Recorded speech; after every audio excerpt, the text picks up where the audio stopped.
You're listening to the J-Bird Watching Podcast. We are the official ballroom chat for everything Toronto Blue Jays baseball. From game highlights to rumors and all the stuff in between. Here's your host, Craig Borden, with co-hosts Jason Lyons and Liz McGuire. Now let's talk some Toronto Blue Jays baseball.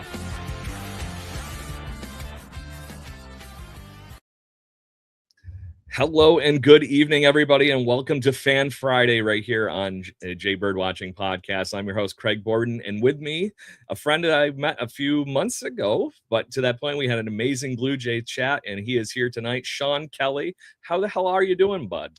I'm doing great, man. How you doing? Doing wonderful. We got this crazy thing going on right now where we've been toiling in obscurity all year, but there's all of a sudden a little bit more going on than just hope, it feels like. How do you feel right now as the Blue Jays are now literally getting on the field ready to go for tonight against the New York Yankees? What's in the mind? I think we can make a postseason push. I think this team has it in them, which is shocking to say with how we started the year and everything, but I still think they can somehow make it in. It's amazing that what they went through. Literally we had Rance Mulliniks on the other night, and he said basically every team has to go through that like level of just adversity. We have done way more than just adversity to this season, Sean, as far as injuries, this thing, that thing, guys not doing what they're supposed to be doing. Vladdy not being able to hit a home run in the fucking Sky Dome for some reason, whatever it might be. But here we are, literally 2 games out of a wild card spot as the game starts tonight. And what has been the thing that has been very intriguing to you over the last few days and whatnot that has really felt like something that maybe has exercised the demons here a bit? Honestly, the fact that we are bringing up all these prospects and stuff like Bateman. Brett Bateman has been he's been pretty good recently for the Jays. I didn't like the trade at first, but watching him play, I've loved the addition. Especially as I'm a guy who's a huge fan of University of Minnesota and everything. He's a Minnesota guy.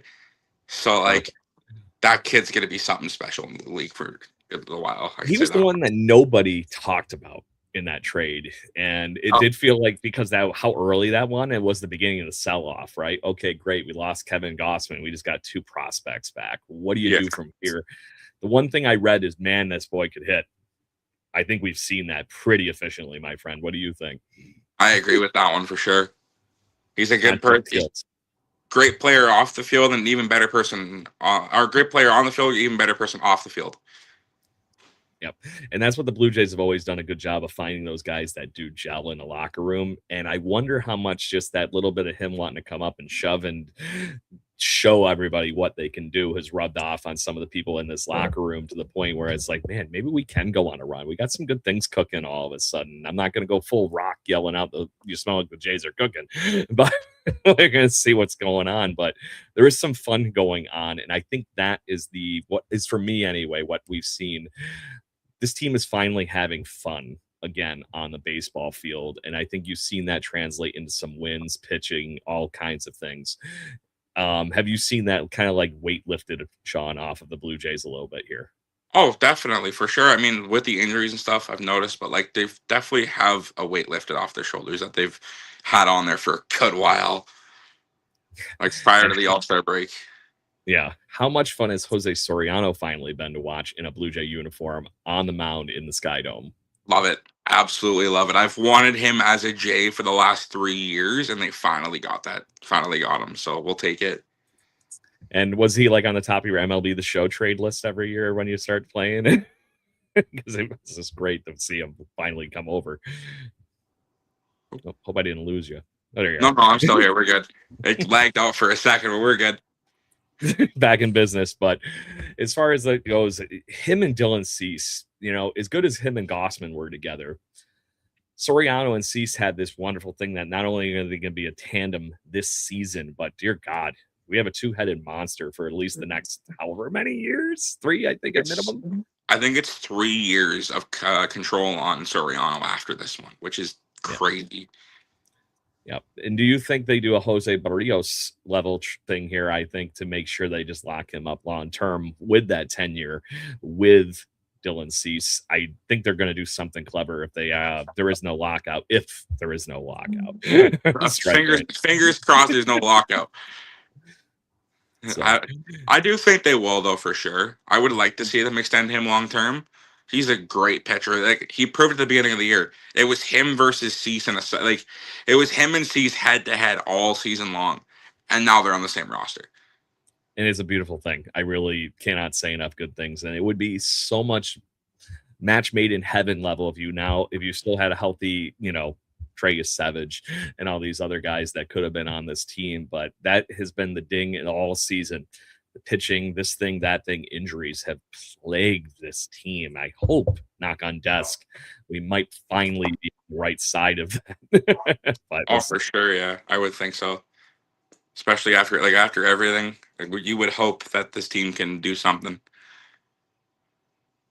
So as far as these kind of things go, obviously tonight is Fan Friday, so we got to learn a little bit about Sean Kelly. Where are you from? What's going on? Where'd your Blue Jay fandom come from? Was there some moment that really got you into this whole thing? So I am from Thunder Bay, Ontario. So I'm about 16 hours outside of Toronto. But my Blue Jay fandom started when I went and watched the 2016 team play in Minnesota as my first ever MLB game. That's what made me fall in love with the Blue Jays, was seeing them play live for the first time. And if it was in that time frame, 2016, I have a strange feeling you saw Jose Bautista taking nothing but advantage of the fact that that ballpark, for some reason, was always great for him. Oh, for sure. Yeah, it was August 2016 that I seen them play. So of course, Bautista was hitting everything. Yeah. And he was such a monster for the Blue Jays, period. And so I know that might be one of the guys, but as you got into the Blue Jays in that time frame and everything, was there one player that stood above everybody for you on your mount, Edwin Encarnacion. You gotta love I am an Edwin guy through and through. Always have been, always will be. Nothing better than an Ed Wing, and you gotta love that he's still affiliated with the team a little bit. He's still in the coaching staff. It's nice to see him in the uniform. It just every once in a while, it's like, man, could he just grab a bat and just go out there and rake again? He still looks incredible, and I think he honestly could. Yeah, I saw some recent footage of Carlos Delgado for similar reason. I don't remember what he was on, but it was some interview and whatnot, and I'm like, oh my god, he doesn't look like he's aged a minute, let alone it's been 20 years since he's put a uniform on. And I think the guy can mash. I really do. I think the end of his career, he just decided to hang it up. He still had some in the tank, I would have thought. So I was just saying, imagine them on this year's Jays roster. And that's a fun one. Let's dive into that one for a minute. So what's going on with this current team. This is always a fun hypothetical to play with people and goof around with. If you could pick somebody from the Blue Jays' illustrious history to plug one of our current holes, pick a couple of names here and let's see who we could think of, because obviously there's some, maybe some setup things that could help. There's some pitching, there's some hitting, well, the above. Where would your mind go first, Sean? I say Roy Halladay, 100%. We need pitching. We need more pitching. It would be Doc. Always. Imagine that three-headed monster with him, Cease, and Soriano. Oh God, have fun, MLB. You think the Dodgers are terrifying? Good luck. And then facing that in a playoff series. Good luck. God. Yeah, wild card right there. Imagine, bing, bing. But yeah, no, have fun. You're out in two. Yep. I would think that I love you can't go wrong with Roy Halladay. He's still easily one of my favorite players in this Blue Jays tenure ever, period. And thankfully, the most recent jersey I've actually picked up as I was wandering around the city before the games when I was hanging out. Liz was out wandering around for work and all this thing and that thing. And I'm sitting here going, you know what? I'm just going to find shops. I'm going to go find vintage Blue Jay stuff. I'm going to wander around. I stumbled into this little tiny hole in the wall that you literally go down into the city there, and it was right not too far from the Jose Bautista's mural that's on the side of the building there with a bat flip. And I walked in and it's just sitting there like it was glowing to me, Sean. It was a vintage Cooperstown collection, but it was of the Flashback Friday uniform. So it was that pullover powder blue, and it had Roy Halladay's number on it. And I'm like, I don't even care, just take the money. Make it happen. Yeah, exactly. It was too easy. So, but if I'm thinking right now, trying to find something, the offense has been, I'll knock on desk here a little bit more again. it's been doing a little bit better lately. At least it's showing a pulse. We have some fun igniting forces, like you mentioned, with Brett Bateman and some of these guys. But the offense in this hypothetical here, I think, could use some help. So For if you sure. look around, where in the world could you really, really put somebody in? If you're going to put it in, you got to find room in the outfield right now. Because I think where you would be able to put somebody in and substitute, I am thinking Roy Halladay. Not Roy Halladay. I am thinking Vernon Wells. I am thinking Joe Carter, Jose Bautista, in that vein, to just put somebody in right field and watch them rake. And then Nathan Lucas and Bateman can continue roaming the rest of the outfield and watch this offense take off. I'm actually going to call out 3 names for the outfield here. Go for it. Justin Smoke, Yeah. Vernon Wells, and Jose Bautista. Yeah, there you go. And Smokey could play a little outfield early in his career. Definitely did not do as much of that late in his career. Early,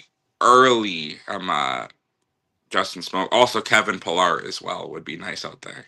That would be a nice one to center field now, because right now Bateman's been doing very well out there, but I was very concerned what we were going to do when they traded Varsho. And I always have loved Dalton Varsho since once I finally saw him hit. I was a little, just like everybody else, going, who? And then I saw what he could do with the bat, and I'm like, there's something going to be fun there. And it's just a matter of effing time. And for one season, we caught that in a bottle. And thank God he's a platinum glove winner in center field. The Blue Jays have had an embarrassment of history with riches, in the center field with defense, with Vernon Wells, Devon White, Kevin Pillar. Oh my God, just name of names of should be Hall of Famers, or at least from one of our favorite friends on the show, not Gaetti. Not enough people talk about these guys. Oh, for sure, yeah. So as far as tonight goes, like I said, this is going to be a quick everybody episode. So if you're in the comments and you want to chit chat and drop anything fun for us to talk to here, we see you there. Ask us some questions. The whole idea here is to put Sean on the spot and ask all these Blue Jay questions to him on Fan Friday. So how are you feeling with the Yankees coming to town tonight? And unfortunately, it's on Apple TV, which irks me right up something crazy. But it is. Yeah, I can't even watch the game, which sucks. But you're gonna just listen to the Little Shulman on the radio tonight? Is that the idea? Either that, or I'm gonna use Sightless to say that's all we could really say. You'll figure it out, is what I have my ways to watch Blue Jays games. There you go. But to that point, it's fun stuff. I'm actually kind of slightly glad to watch the Apple podcast tonight, because every other time the Blue Jays play the Yankees, because I'm the weird one here, that's the Monster Toronto Blue Jays fan run a podcast from Rochester, New York, I have to listen to it on the Yankees network, and I cannot say enough bad things about Michael Kay on the Yankees. Don't even get me started. You heard it then. Yep.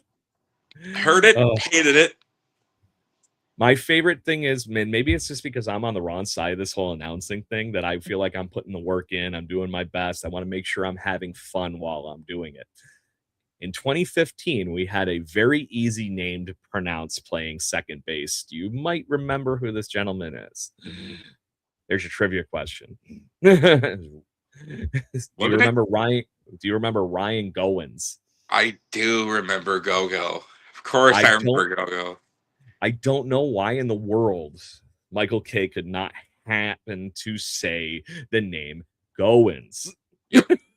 He could not handle it. It was the funniest thing on the world. And I've been in a couple of press booths, and the funny thing is, they hand you this sheet that has both teams' rosters on it with the phonetic alphabet kind of saying of how you say the name. Yep. And his literally is go ins. That's all it says. He couldn't get it right. It was driving me wild. So in your Blue Jay fandom and all these things that you've been doing and seeing the team go up, go down, all these, is there a moment in your fandom that was like the one memory that you are going to hold dearly for Toronto Blue Jays fun? That World Series run last year, 100%. It's got it. Without a doubt. That World Series run and the bat flip will always be near and dear to me, 100%. Yeah. And it's just something about those moments. You get dragged right to it. To me, being just a little bit older, it's 100% the Joe Carter home run, because I remember my dad kidnapping me from my bed where my mom told me to go sleeping and said, there's something cool happened after Ricky Henderson got walked, and I got to watch the rest of the game. But those moments just get etched in your brain. And the one that stands out to me for this generation right now is 100% the Springer dinger from the last year's ALCS. And it was just this, we were so close to being knocked out here, knocked out there, those long games, this thing, that thing. And that game was not going in our favor. Not at all. And then all of a sudden, here you go. Take me back to that night. What are you thinking? I remember sitting in my living room and seeing we were down. I'm like, and I turn off the game. I turn it on. I see Springer up to bat, and that's all I remember watching was that home run leaving the ballpark. Yeah, and him literally being just like Joe Carter, not touching the ground and basically walking on air, and just, that's gonna be a moment that deserves a statue. For sure. That's the man I actually have on the back of my jersey right now is George Springer. I was wearing this jersey when they made the World Series. Hopefully you got some, have you like not washed it? You got some good luck rubbing in that thing a little bit? I washed it after we lost. I watched it after game 7. I watched it. I'm like, shit. Yeah, it's ready for a new season then, is all. For sure, yeah. I thought he was going to get traded, honestly, which would have sucked, because then I would have had to get a new jersey. I've been told I look like Alejandro Kirk, so I was going to get a Kirk jersey, but yeah. There is nothing wrong with being compared to the Maple Beef, just saying. Exactly. I mean, I played the same position growing up, same height, close to similar weight and stuff, so. There you go. I love Alejandro Kirk. I saw him when he was, and this is, like I said, just the pleasure of doing this side project for my day job. I happened to be in Bluefield when they were still affiliated with the Toronto Blue Jays, and I saw him hit a home run over the batter's eye in that little ballpark that is basically Field of Dreams gone wilderness. He might have killed a Sasquatch in Virginia, just saying. He hit the living hell out of that ball, and everybody knew back then that he was going to be something special. And I am so happy, Sean, that we are seeing him actually heat up. Him being an offensive force again will help this team much. We got him and Valley that have both been amazing this year. The fact that they were even able to extend Kirk last year was like, oh my God, thank God. This guy's going to be our future for a long time. Yeah. And the hit tool is through the roof. I love watching him just hit those little opposite field doubles and stuff all day, because he just, I don't know what he does. It just fillets that thing over there like Tony Gwynn or anybody I grew up loving. Sure. He's just, like I said, he seems like he's the coolest guy in the world. And then I honestly, and I'm going to ask you this question, he gets hurt. This team was not really figuring anything out. How much do you think him being out of the locker room for that time, the captain is not in his chair, do you think that hurt this Blue Jays chances earlier in the season? It definitely, if I could tell, it definitely affected the team a lot, especially with having to play at that point. It was Tyler Heineman most of the time playing. So it was like, and Heineman was not the greatest player in the world. Losing Kirk was a big loss for sure, I could tell. But then bringing Valenzuela up helped it out a little bit as well, I've noticed. He definitely brought back some of the mojo of Kirk, I can tell. I think the two of them are feeding off each other. I really do. I think there's a little bit of a competitive edge going on there on who's going to get the playing time. And Kirky's like, you're not stealing my spotlight. And then Valley's like, I'm going to sure shit try. Yeah, he's like, fuck you. You're not. This is my spot. And to that point, those are the kind of fun things that actually do just create good problems to have at the end of the day. You know, if they're both hitting, they're going to have to find a way to get in the lineup. And Schneider's going to have to get clever. And it did there for a hot minute when George Springer was out. Right when Kirky came back, we did see Valley take a couple of extra days, actually at DH, and vice versa for Kirky.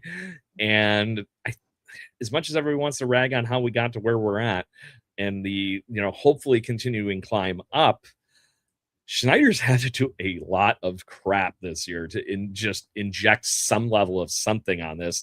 The one thing that's still irking me is that Vladdy's still batting in the 3-hole, but that's besides the point. Vladdy should be, I would say, put him at the 5-hole, honestly.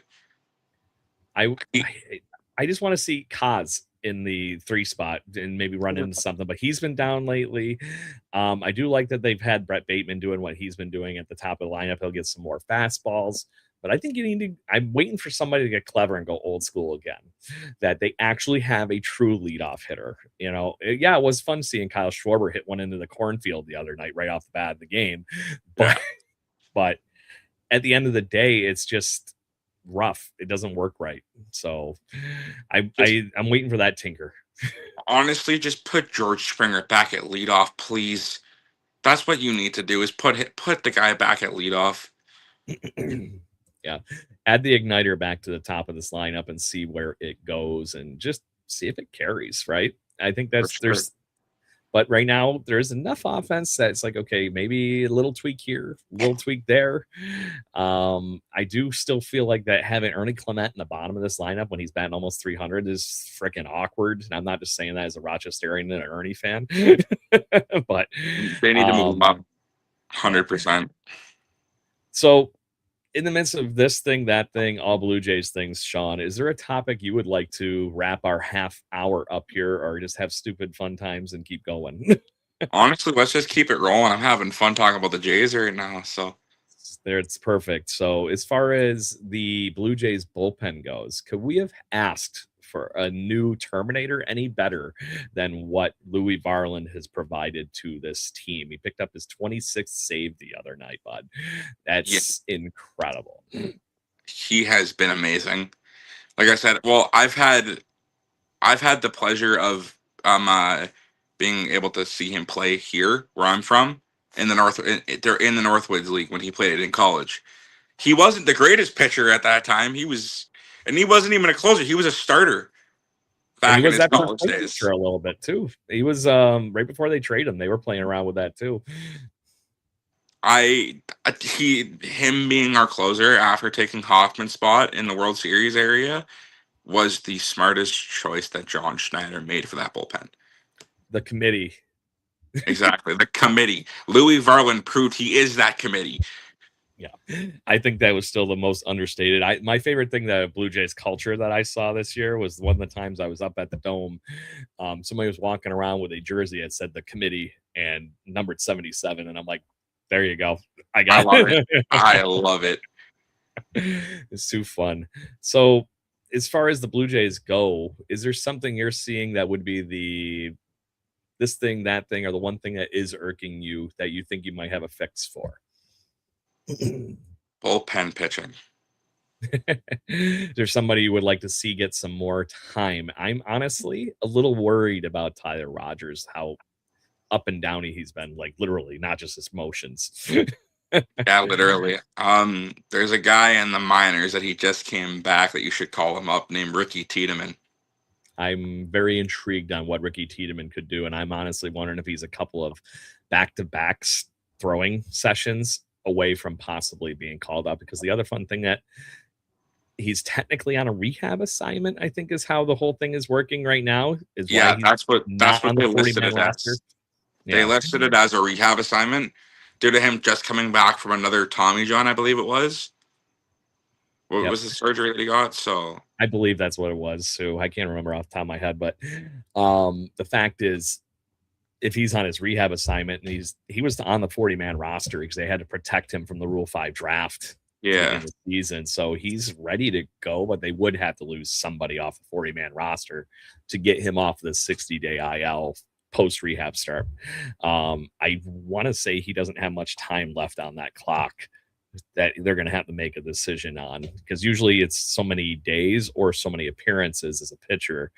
And I can't remember, but he's been in at least 3 or 4 games, I think, at this point. I believe it's something like that. I mean, if you want to get rid of somebody, get rid of somebody who's been pretty. I've noticed this guy's been up and down recently. DFA Chase Lee.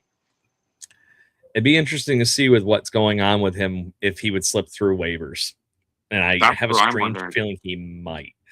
I was very high on Chase Lee. I saw him pitch down at Dunedin. And I think he's got some really cool tools, and that arm slot is another weird, funny look. And I was hoping that he'd honestly be paired up pretty well with Tyler Rogers and maybe get that little extra, how you get a little more spin on it at that angle or something. And that hasn't translated to that same thought yet. But maybe a trip to Buffalo again after getting a little taste is the Actually, other piece to that. I'm gonna go back to the Ricky Tiedemann thing. He might be called up tomorrow. Yeah, has it That's what fallen I'm in hearing. line? That was 47 minutes ago that he might be called up tomorrow night. That would be fun at the end of the day. I would really That would be. appreciate seeing that. I would like to see him play for sure. Yeah. Because as far as who else is on this 40-man roster right now, I wouldn't think there's anybody else other than Chase Lee that's probably dancing after the moves today. But I think who's 40-man. I don't think they'd be diving. I'm trying to get the whole 40-man up. They unless you drop somebody from Getty's, single A maybe off the 40-man. If you have anybody from single A on the 40-man. Yeah, they've already moved a lot. Well, I forgot they have this guy named John Klein that they actually just picked up off of waivers. Maybe they just move some things around and don't have him on there anymore. Oh, sure. I mean, because they're out of guys they can move from the 60-day or the 15 to the 60-day. So none of the easy moves are there. But yes, it shows Ricky Tiedemann actually right now is actually on the 40-man roster. Yeah, he is. I mean, you can even as minors. There's a guy named Joe Manton-Ply that could also get cut. He has not played much this year. Yeah, but he doesn't count right now because he's on the 60-day. Yeah, that's true. So why mess with it? Worry about that later. Yeah, he's a guy that I would be like, oh, he needs to probably go in a little while, but we'll see what happens with him. I'm wondering how. Yeah, I think it's going to have to come down to that because otherwise they're going to have to get. You're cutting guys that you can't lose on offense because there's been too many weird things going on. They just made the moves for Seawald, like you were talking about before the show. We went live. Who I think you got a gush on a little bit here. You were pretty excited before the show to talk about Paul Seawald. I'm seeing him get claimed by the Jays, so I was kind of shocked by that. But I think the Jays can actually turn him around and have him play good. I mean, his ERA this year hasn't been the best, but he's only making $1.5 million. Like, what's the worry with him? Worst case scenario, you bought a wiry veteran in here that wants to win, just like Mad Max. And exactly. We had a wonderful time being able to bring him into this fold, and thank everything right now that Mad Max did what he did last night, even before the bullpen unfortunately lost the game out. But the other person that I would hate to see them lose, but he might be easier to slip through, is Matt Waldron. Was just thrown. Yeah. I like the tools. I like the idea of bringing a knuckleballer back in here because I'm just like, get R.A. Dickey back up north for 5 minutes. Yeah, literally. I miss R.A. Dickey. And I think that would be, it's just, I have a strange feeling the Blue Jays can make something out of Matt Waldron. Yeah. But you got to win right now with what's going on, and you got to make sacrifices. And I would think it comes down to those two that you had just mentioned, Sean. Oh, for sure. Yeah. So, but maybe I'm completely wrong and I missed the counter move already, because usually on these 40-man roster things, when you're looking at them, it shows the guys that are on that rehab assignment. It's just showing that Ricky Tiedemann's in the minors right now, which means he might be actually on a slot already. I don't know. I'd have to literally get counting here. I'm wondering if they never took him off the 40-man. Yeah. I thought he was on the 60-day at one point, which would have technically taken him off, but it's still on the 40-man. This is when the 60 days, when he's ready, done, and rehabbed and all that kind of stuff, he's got to come back off, like we were just talking about. So yeah, I'm looking at his latest transactions, and he never says he got took off the 40-man, because it would say he got taken off the 40-man, but he never did. Ricky Tiedemann's been on the 40-man the entire time. Wow. Well, then make that easy, like you said. Maybe it lines up. Yeah, literally, that might be perfect for them. Here's some lefty out of the bullpen. That will be fun. Guy's 2 years. He's like 1.5 years older than I am, which is crazy. Oh, my wife will yell at me if I buy anybody outside Ernie Clement because of my age. She goes, "They're 900 years younger than you," and I'm like, "I don't care. I'm a baseball player. Still 20 in my head." Yeah, like I'm 21 years old. Even it's like, but like I'm not good enough in my opinion. Like I play softball, and stuff like that. So yeah. It's all about being fun and having a good time around the game. And then, maybe an extra beer at the ballpark ain't such a bad deal, For sure, yeah. So speaking of grabbing beers and getting to watch this ball game, give me what you're thinking. What's going to happen tonight? How you thinking Shane Bieber might do this as we wrap this little guy up here tonight? I think Shane Bieber only lasts about 4 innings. I think the Yankees are going to hit him like crazy. I'm worried they're going to grind out at bats against him because they saw what he did a few starts ago, in which I quote the movie Major League: ball 4, ball 8, ball 12. How can they lay off pitches so close? Walk 6 guys in an outing. Thankfully, he has looked very, very, very much better his last 2 outings, because even that last outing, Sean, he did a pretty damn good job. It was just that last inning that he was in was the one that really inflated the outing for his earned runs. But they were in the game and they left him in just a little too long. He already has 2 strikeouts this game. Interesting. So he's already struck out 2 of the 3 in this game, which is shocking. So good, not Justin. Yeah. I mean, he only lasted 5.2 last game, so unless he goes 5.2 again, then we'll see what happens. But so good deal. So the last thing we always do on every show, and you can use this time anytime you want, we call it the shameless self-promoting bit. You can question, tell people where you're at, whatever you would like. The microphone is yours, my friend. I'm just gonna shout out my TikTok, Snipe Show Sports. If you guys would like to go follow me over there, it'd be much appreciated. I try to go live a bunch, talk Blue Jays and everything like that, mainly sports. I also film my own podcast called Snipe Show Sports. Upload that about once to twice a month. Talk everything sports on there as well. So that's about it. We'll make sure we put that on our accountants and everything when we put our videos out from this too. Simple as that, buddy. So anyways, Sean, we'll have to do it again sometime. It was a pleasure having you on Fan Friday tonight, my friend. I'm glad we finally got to do this after chit-chatting about it for months. Literally about 3 weeks of talking about us doing this. It's been a pleasure.